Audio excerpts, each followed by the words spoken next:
आज आपको अजामिल की कहानी बताते हैं। प्राचीन काल में अजामिल नामक एक कान्यकुब्ज ब्राह्मण था। उसके पिता ने उसे बहुत अच्छी शिक्षा और संस्कार दिए थे।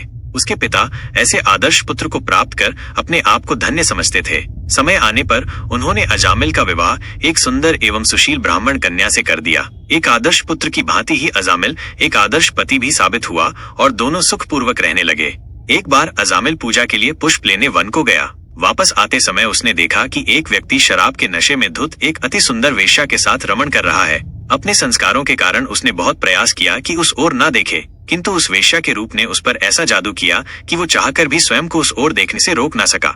थोड़ी देर बाद वो घर वापस आया तो अजामिल उस स्त्री को अपने मन से निकाल नहीं पा रहा था। पूजा पाठ, धर्म, कर्म इत्यादि में उसकी कोई रुचि न रही। अंततः एक प्रतिष्ठित ब्राह्मण का वो पुत्र अपने हृदय से हार उस वेश्या के निवास पर जा पहुंचा। बहुत दिनों तक उस स्त्री के साथ भोग विलास में लिप्त रहा। वो उसके रूप पर ऐसा मोहित हुआ कि उस वेश्या को वो अपने घर पर लेकर आ गया।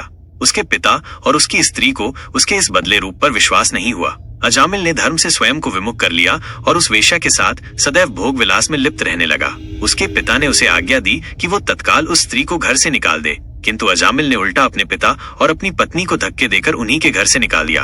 अब तो वो और स्वच्छंद रूप से भोग विलास में रम गया। उसके पास जो धन था वो सारा समाप्त हो गया, किंतु उस वेश्या की सभी इच्छाओं को पूर्ण करने के लिए वो ब्राह्मण पुत्र डकैती एवं हत्या जैसा जघन्य अपराध करने से भी न चुका। धीरे धीरे समय बीता और उस वेश्या से अजामिल को 9 पुत्र प्राप्त हुए और पुनः वो गर्भवती हुई। अजामिल उस पूरे प्रदेश में अपने कुकर्म के कारण कुख्यात हो गया।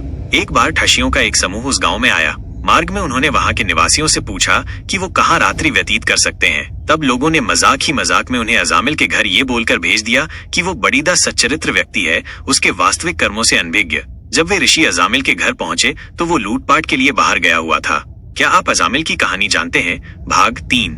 उसकी अनुपस्थिति में उसकी गर्भवती स्त्री ने ठशियों को भोजन कराया और कहा कि वो जल्द खाकर वहां से चले जाएं, अन्यथा यदि अजामिल वापस आ गया तो बहुत बिगड़ देगा। अब जब ठशियों को अजामिल की सच्चाई मालूम पड़ी, किंतु उसका उद्धार करने के लिए उन्होंने कहा कि अब इतनी रात्रि वो कहाँ जाएंगे, इसलिए आज रात भर उन्हें वहीं रहने दिया जाए। जब अजामिल वापस आया तो अपने घर पर ठशियों का झुंड देखकर बहुत क्रोधित हुआ। उसने उन सभी को मारकर वहां से भगाना चाहा, किंतु उसकी स्त्री ने उसे यह कहकर रोक दिया कि केवल एक ही रात की बात है, इसीलिए उन्हें यहीं रहने दे। उसकी बात मानकर अजामिल ने उन ठशियों के एक रात अपने घर में रहने की आज्ञा दे दी।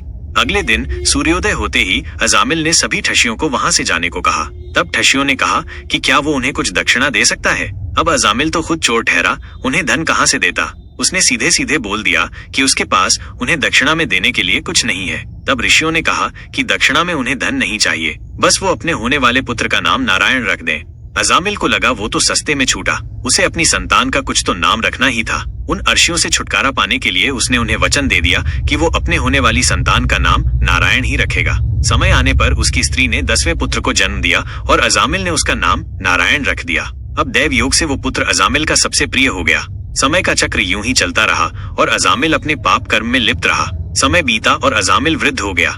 जब उसका अंत समय आया तो अजामिल के कर्मों के अनुसार उसे नर्क में ले जाने के लिए भयानक यमदूत उसके सामने उपस्थित हुए। अजामिल उन भयानक दूतों को देखकर भयभीत हो गया और जोर से अपने पुत्र को नारायण नारायण कहकर पुकारने लगा। जैसे ही यमदूतों ने अजामिल पर अपना बाश फेंका, उसी समय विष्णुदूत वहां पहुंचे और यमदूतों से उसको छुड़ाया। इस पर यमदूतों ने उनसे पूछा कि वो उसे क्यों बचा रहे हैं, जबकि अजामिल ने जीवन भर पाप के अतिरिक्त कुछ और किया ही नहीं है और इसके कर्मों के अनुसार यमराज की आज्ञा से वे उसे नर्क ले जाने आए हैं। विष्णुदूतों ने कहा कि कोई भी व्यक्ति जिसने अपने अंत समय में हरि नाम का स्मरण किया हो, वो नर्क जाने योग्य नहीं हो सकता। दोनों पक्षों के बीच इस विषय पर तर्क वितर्क हुआ, लेकिन अंततः विष्णुदूतों ने यमदूतों को उसे नर्क ले जाने से रोक दिया।